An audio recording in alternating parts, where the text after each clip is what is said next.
Olá, bem-vindos a mais um Direto da Redação. Tenho a honra aqui meu nome é Sérgio Lírio, eu tenho a honra de receber aqui mais uma vez o chanceler, ministro da Defesa, Celso Amorim.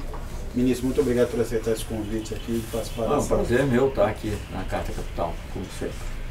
Ministro, a gente já, em entrevistas anteriores, já tocou algumas vezes na avaliação aí do pensamento, do comportamento aí das Forças Armadas, né, dos generais. O senhor sempre fez ponderações muito interessantes e na última vez o senhor queria esperar um pouco até para ver como é que se ia conformar. Amanhã, estamos aqui, hoje é terça-feira, quarta-feira amanhã, completam-se aí os 100 primeiros dias do governo Bolsonaro. São mais de 100 militares ocupando postos no governo. O que é possível dizer nessa altura da participação dos militares neste governo? Dá para tirar daí alguma ideia de um pensamento, de um propósito? Olha, eu às vezes costumo dizer, esse não é um governo militar, é um governo de militares, em larga medida, né?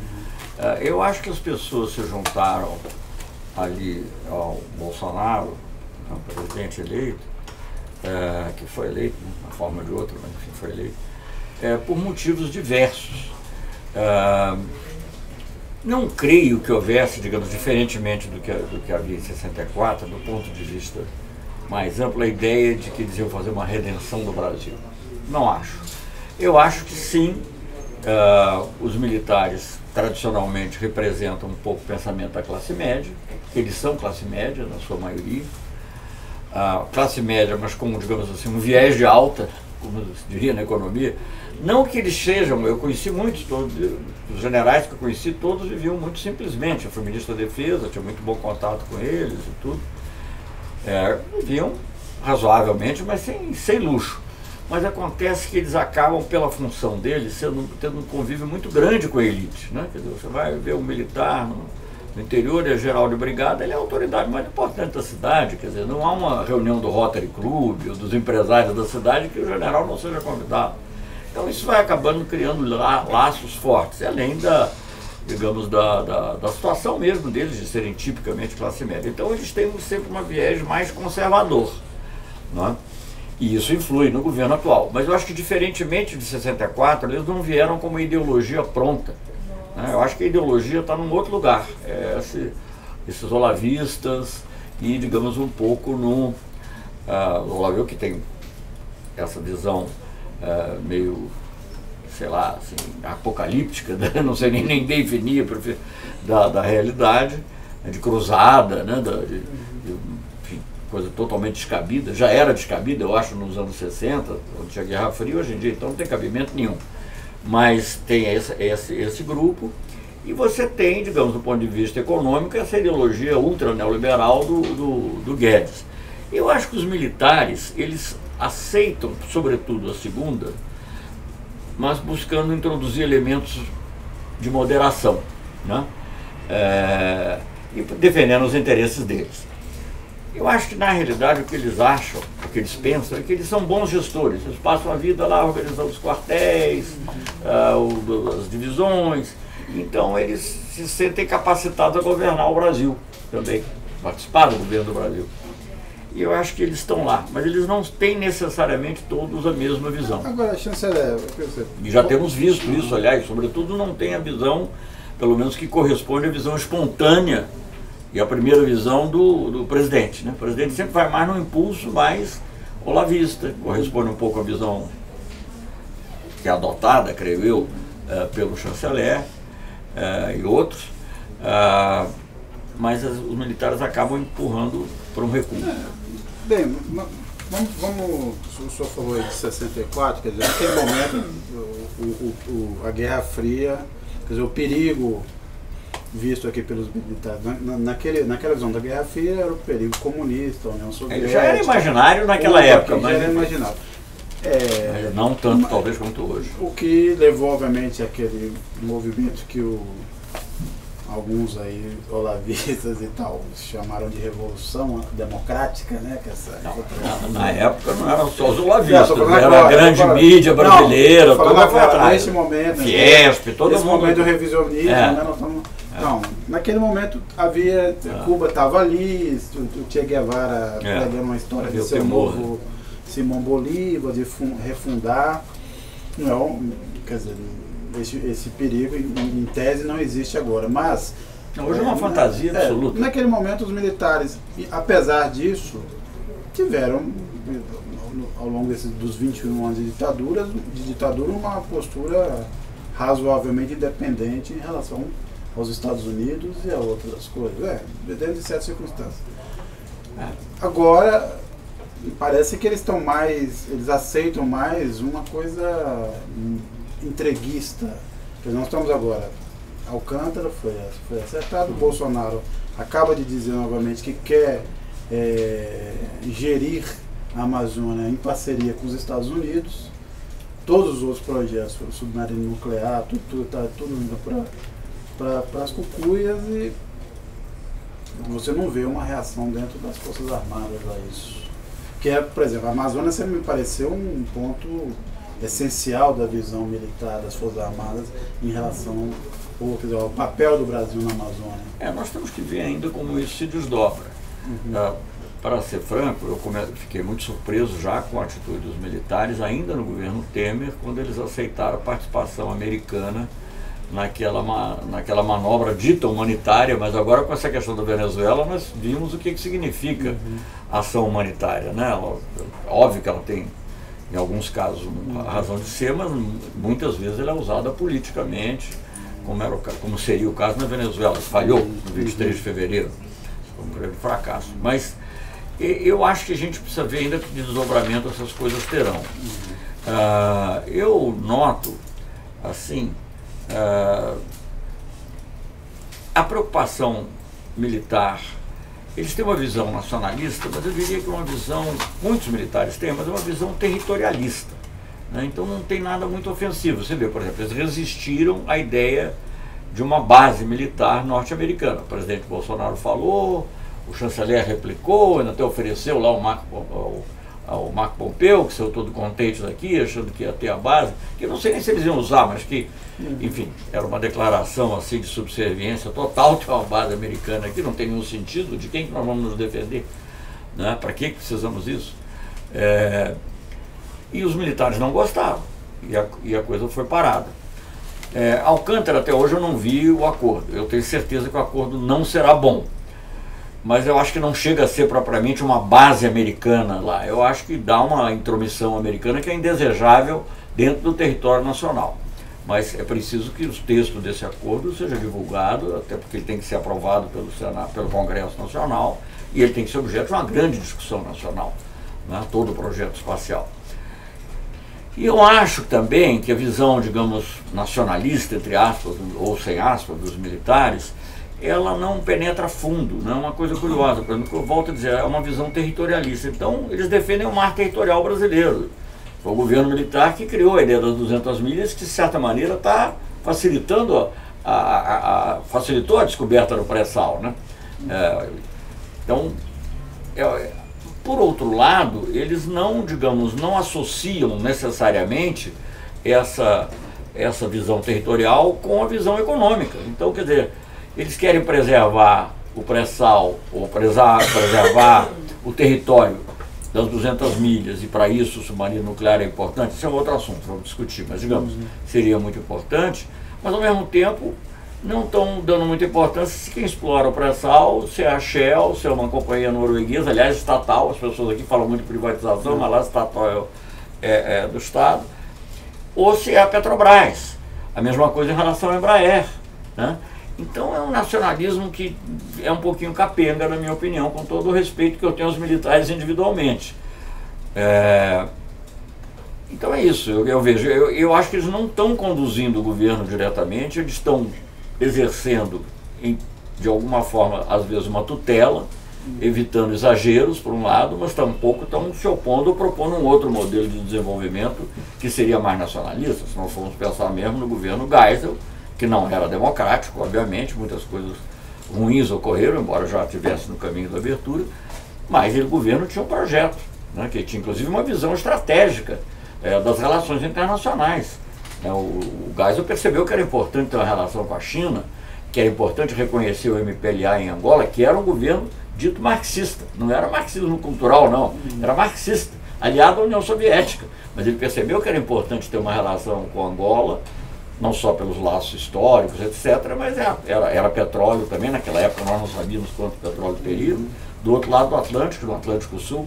Enfim, reconheceu a OLP, não ia fazer essa maluquice de tentar mudar a capital para a embaixada do Brasil para Jerusalém, e não acabou não mudando, mas quer dizer, você vai vendo que tudo aqui acontece, você aí contém, diminui, mas algum mal é feito, né? Quer dizer, quando você fala, por exemplo, o Brasil, os militares, em grande medida, creio eu, foram eles que evitaram que o Brasil participasse de uma intervenção militar na Venezuela, e isso é positivo dentro do contexto, mas eles aceitam a ideia de que pode haver sanções. O general Mourão acabou de falar nisso, sanções, pressões econômicas para derrubar o governo. Isso não é certo, quer dizer, nós não podemos trabalhar para mudanças de regime, né? Quer dizer, você pode, se um país comete um ato internacional de grande, por exemplo, quando o Iraque invadiu o Kuwait, bem ou mal, não vou entrar na análise profunda, porque há várias teorias sobre isso, mas invadiu, ele certamente transgrediu uma norma internacional. Aí as sanções foram aprovadas pela ONU, foram muito exageradas, na minha opinião, geraram um grande sofrimento do povo iraquiano, que não tinha que estar sofrendo o que sofreu, mas, digamos assim, você tinha uma justificativa. No caso da Venezuela, você não tem, é um problema interno, você não pode ficar fazendo sanções para derrubar o governo, você não sabe o que vem depois. Na Líbia fizeram isso, não só com sanções, aí foi com o uso da força. E hoje em dia está um desgoverno absoluto, né? As pessoas se matam, não se consegue nem saber quem é o interlocutor com quem se tem que falar, e eu temo que se cometa o mesmo erro em relação à Venezuela. Agora, chanceler... Quer dizer, só para resumir, eu acho que eles têm funcionado como um elemento de moderação, mas não têm impulsionado um modelo alternativo. Agora, embora o Mourão volta e meia critique o chanceler Ernesto Araújo, isso não chegou ao ponto da guerra, por exemplo, que se travou no Ministério da Educação. E aí vamos entrar no ponto seguinte, esse alinhamento automático com os Estados Unidos, mais do que os Estados Unidos, na verdade, com o Trump, não é nem exatamente, você pode dizer pior. Que é o pensamento democrático. Ele, no fundo, além de tudo, não nos traz nenhuma vantagem econômica, né? Ao contrário. Né? Ao contrário, o Brasil abriu mão de tratamento diferenciado para países em desenvolvimento. Se algum dia houver uma negociação sobre o tema que mais nos interessa no comércio internacional, que é o dos subsídios agrícolas, aliás, que deve interessar o agronegócio no Brasil, né? Porque o agronegócio brasileiro teria condições de ter uma competitividade muito mais força ainda se não fossem subsídios, sobretudo norte-americanos. Gente, no dia que houver uma negociação, aqui também tem subsídios, né? O Banco do Brasil também empresta subsidiadamente. Mas o que a gente tinha? A gente tinha vantagem, como país em desenvolvimento, de fazer reduções menores e, ao mesmo tempo, mais prazo. Isso vai desaparecer. Então as pessoas tinham que compreender isso.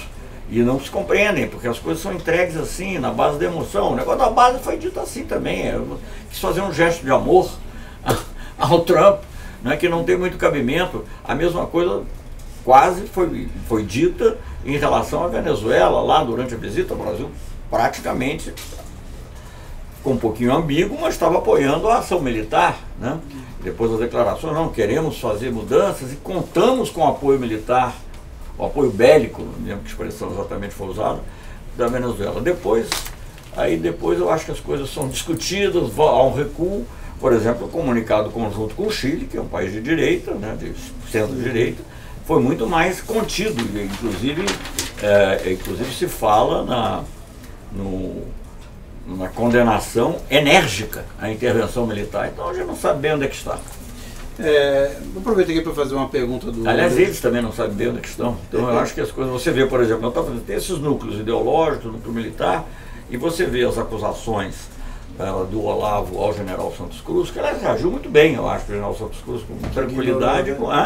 Ignorou, né? Ignorou e com o que teve que dizer, disse com classe, até, mas enfim. Agora, ministro, aproveita aqui para uma pergunta do Leandro Gomes de Souza. Ele quer saber o seguinte: o que o senhor acha que aconteceria se, em relação a essa postura toda da diplomacia brasileira, se por acaso os democratas venham a ganhar as eleições dos Estados Unidos no ano que vem? Bom, aí isso tudo vai ajudar a desmanchar essa. Se é que isso pode calcular estratégia, porque não é nem estratégia, isso é um impulso. Esse governo não tem propriamente estratégia, embora as coisas acontecem pelo impulso. Então há esse impulso pró-Trump, que eu não vou discutir as origens, não sei, não posso também fazer que nem o outro aí dizer não tenho prova, mas tenho convicção. Mas enfim, o fato é que há esse impulso pró-Trump, o Trump como salvador, o chanceler disse isso, né? Salvador do Ocidente. A gente não sabe Salvador em relação a quem. Aliás, eu não sei o que é o Ocidente hoje em dia. A gente pensa na cultura judaico-cristã. A cultura judaico-cristã não tem nada a ver com a Grécia clássica, por exemplo, que também é o Ocidente. E aonde que você coloca o Japão? O Japão é o Ocidente, não é, mas ele é aceito. Então, sabe, é uma confusão mental. Aliás, uma coisa mais ocidental, e talvez poucas coisas sejam mais judaico-cristãs, se a pessoa for realmente estudar, do que o marxismo. Quer dizer, não estou dizendo que o marxismo é a reprodução, mas ele vem nessa tradição, quer dizer, a tradição da história, enfim, tudo que em filosofia você estuda como, né, essa noção assim de mudança e tal. Então, tudo não tem cabimento. Você está salvando o Ocidente, não sabe do que é o marxismo cultural, você não sabe que o Obama faz parte ou não faz parte do marxismo cultural, se o Fernando Henrique Cardoso faz parte ou não faz parte, aparentemente faz, do marxismo cultural. Então isso é uma confusão mental sem proporções. Eu nunca vi isso. Eu já vi governos com que eu concordei mais e que eu concordei menos, mas eu nunca vi tanta confusão mental em relação à política externa e com resultados negativos. E obviamente, se ocorreu o que você está falando e o Trump perder as eleições, coisa que nós torcemos não só pelo Brasil, mas pelo mundo, evidentemente, né? Queremos um mundo mais pacífico, né? As pessoas dizem, não, mas é sempre a dominação americana. Gente, sempre mas as nuances podem significar milhares de vidas, então você tem que olhar por esse lado. Como disse, aliás, eu disse a Carta Capital, porque eu estava fora quando o Trump foi eleito e falei, me perguntaram sobre o que eu achava da eleição do Trump, o efeito que teria para o Brasil, para a América Latina, e eu disse, o pior do Trump é o mau exemplo. Eu não podia imaginar que eu estava tão certo. Isso, também aqui vou reproduzir, na verdade, perguntas de vários leitores, passam pelo mesmo tema. Então, é o seguinte, o senhor acha que a gente corre o risco de entrar numa nova fase de um governo aí realmente militar? Por exemplo, se esse governo Bolsonaro se mostrar disfuncional ao ponto de não ser mais interessante para a elite econômica, o senhor acha que a gente pode caminhar para uma coisa... Olha, não creio muito não, quer dizer, eu não sei, aí já entramos num terreno muito de especulação. Eu tenho ouvido, parece que o próprio general Mourão tem dito isso publicamente, também tem falado em conversas, que ele, e tem ouvido também de outras fontes, não diretas, mas indiretas, que os militares estão muito preocupados de que eles têm que pagar a conta dos desmandos do atual governo, né? Da falta de orientação, dessa falta de clareza, né? Essa troca mesmo de ministro da Educação agora. Entendeu? Você trocou uma pessoa totalmente incompetente por uma outra que não sei se é mais competente, mas tem as mesmas ideias. Então, gente, Deus nos proteja aí dessa situação toda, né? Uma pessoa que diz que, olha, quando eu vejo um comunista, eu não discuto, eu vou xingar. O que é isso? O que é isso? Tem que discutir. Uma das coisas mais importantes no Brasil é você recuperar o discurso racional. Eu posso gostar ou não gostar, eu tenho minhas críticas e tenho também minhas elogios ao Fernando Henrique Cardoso, mas ele tinha um discurso racional, dá para discutir, dá para conversar, dá para discutir, dá para conversar com o José Serra, pode acusar, pode não gostar, mas dá para conversar.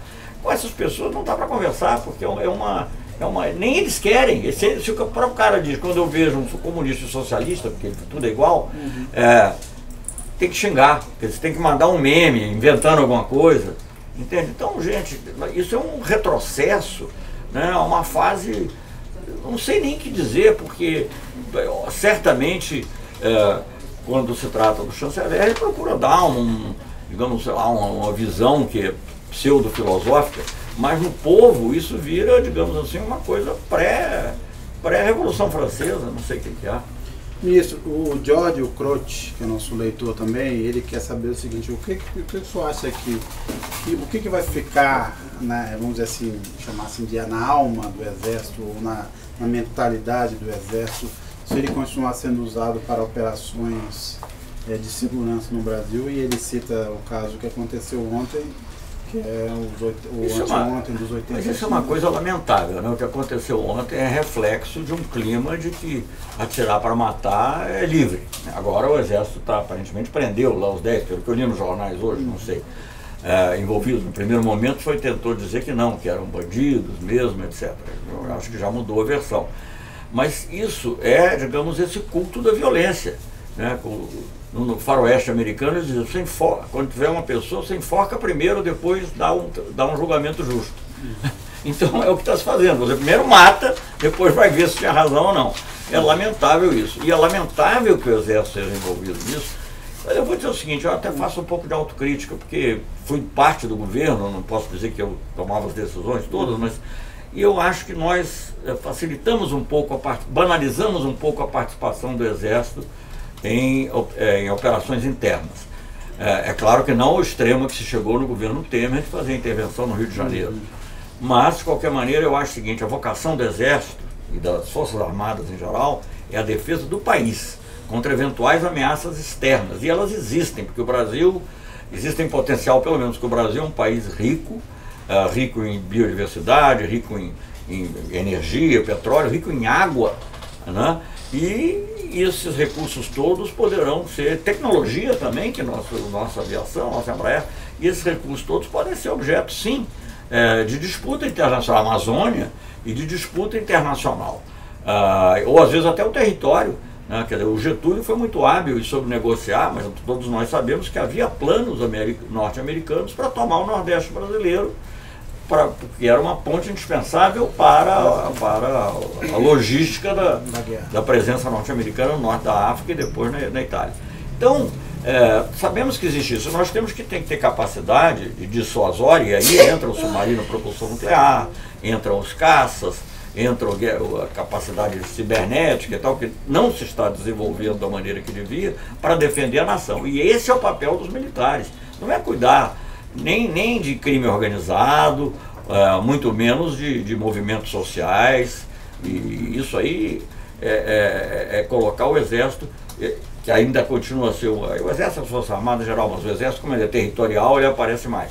As Forças Armadas numa situação de descrédito que não é bom. Agora, não é bom para ele, inclusive, e é péssimo para o país. Chanceler, o senhor ressaltou bem aí, por conta dessa estupidez generalizada, de um governo de impulso, né, de ideias medievais, diante de, quer dizer, de um ministro da Educação do tipo que você tinha, da ministra dos Direitos Humanos, diante desse clima todo, os militares acabam sendo sempre apresentados como uma espécie de racionalidade desse governo. Isso é um fato ou é também uma criação de um pensamento? Agora, dá para dizer que esse grupo de militares que ocupa o governo é a parte racional dessa administração?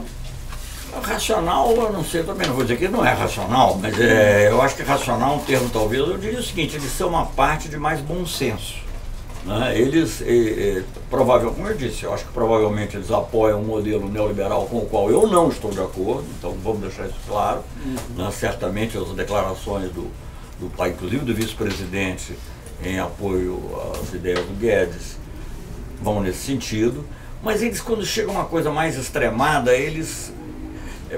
porque a gente não pode pensar os militares naquele período do auge da tortura, que foi horroroso e péssimo, né, que aquilo foi uma deturpação, mas em tempos normais eles são pragmáticos, são classe média, né, eles têm horror à instabilidade, qualquer que seja, porque isso os coloca numa situação difícil, e aí, nesse sentido, e comparado com o que é dito, com esses incentivos à violência que a gente ouve de outros setores, acaba sendo um pouco de bom senso.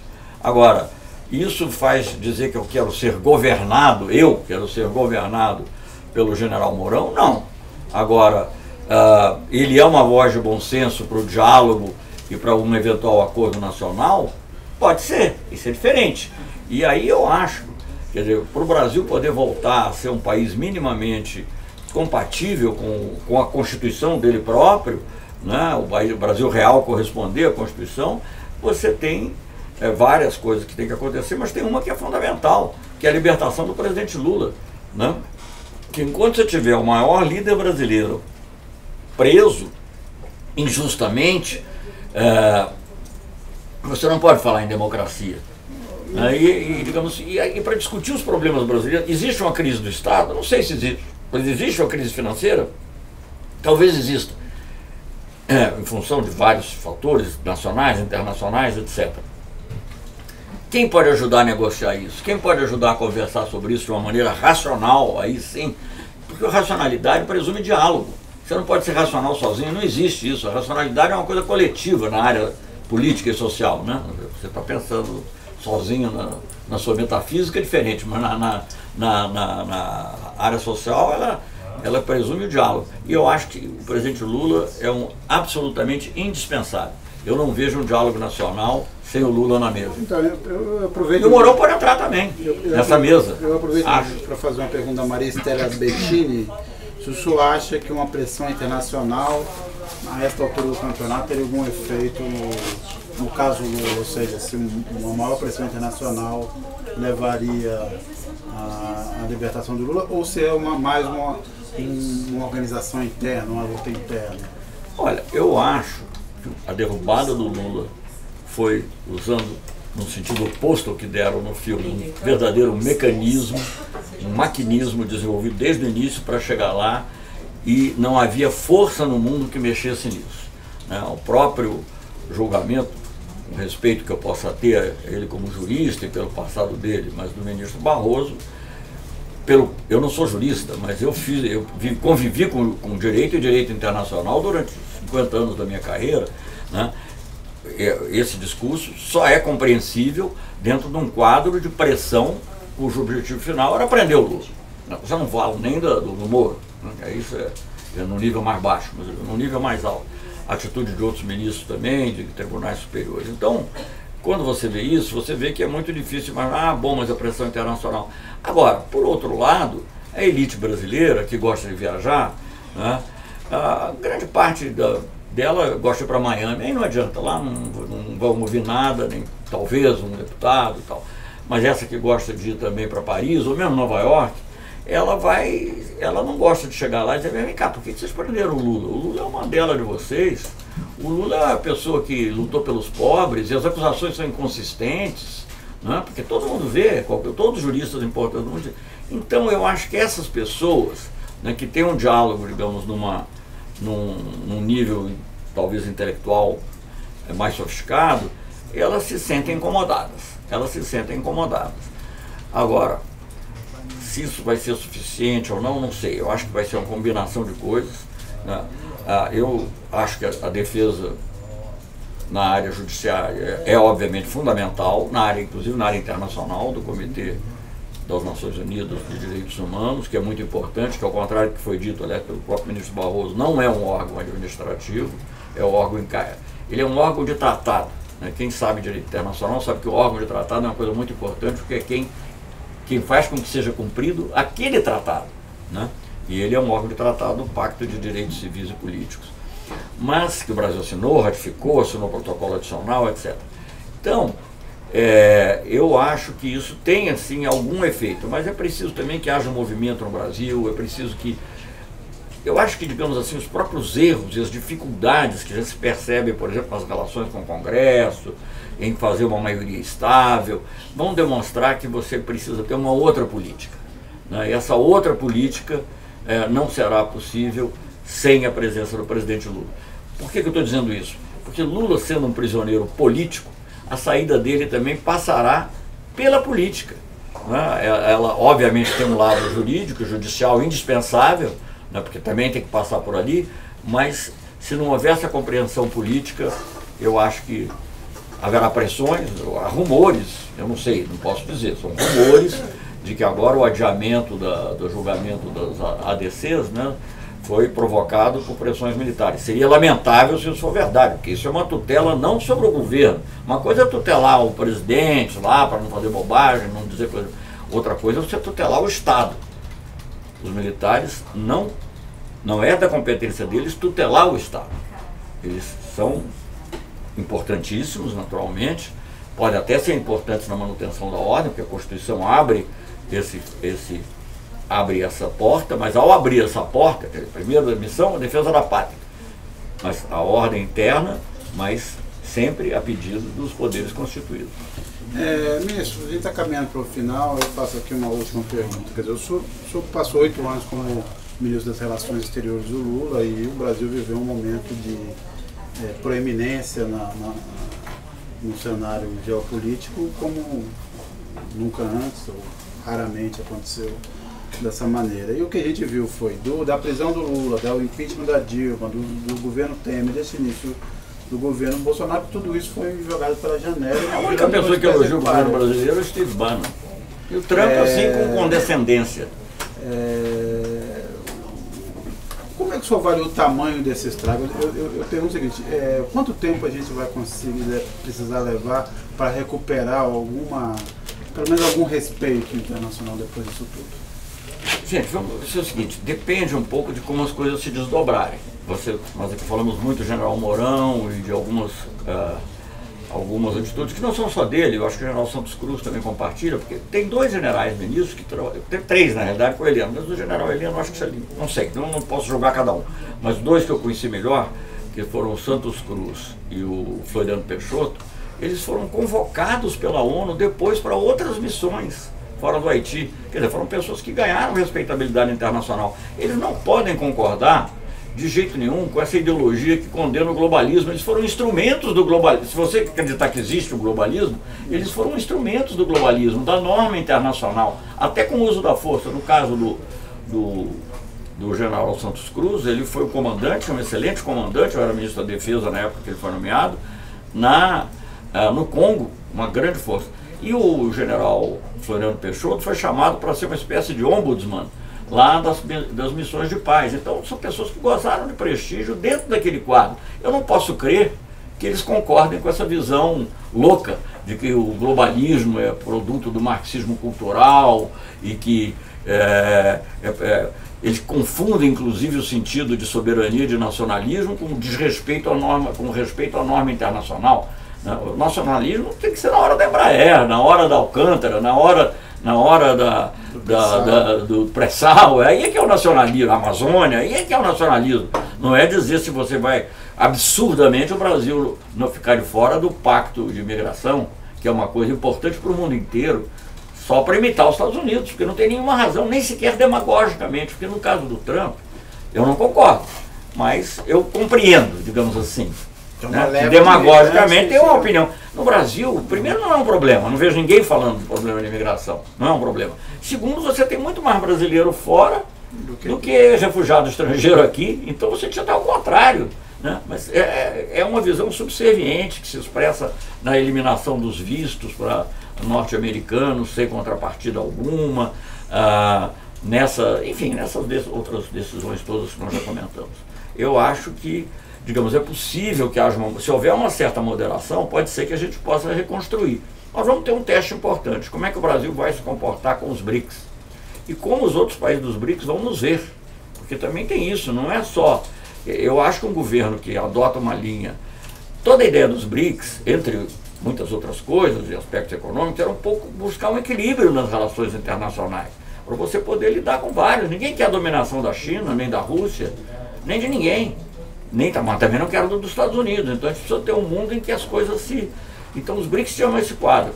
Será que com um governo que diz cuja aspiração máxima é ser, digamos, um aliado preferencial dos Estados Unidos, será que dá para fazer alguma coisa? Eu acho muito mais difícil. É possível que no lado econômico continue um pouco, porque o Brasil é um país grande, oferece muitas oportunidades, mas eu tenho muita preocupação. E se for com esse discurso que é para salvar a civilização ocidental, esquece.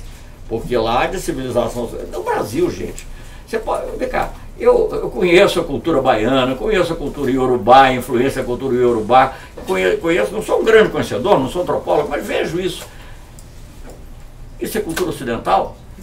Não, e aí só lembrando. Uma visão antiga da velha elite brasileira colocada a serviço de uma doutrina que não tem nem nada a ver com o conservadorismo tradicional, porque ela é muito mais radical no uso da violência. Na pregação do uso da violência. O chanceler voltou a falar de que o Brasil não pode se alinhar com a China. E aí eu faço uma pergunta para o senhor. Mas o Moro disse que o Brasil tem uma parceria estratégica com a China, lá nos Estados Unidos.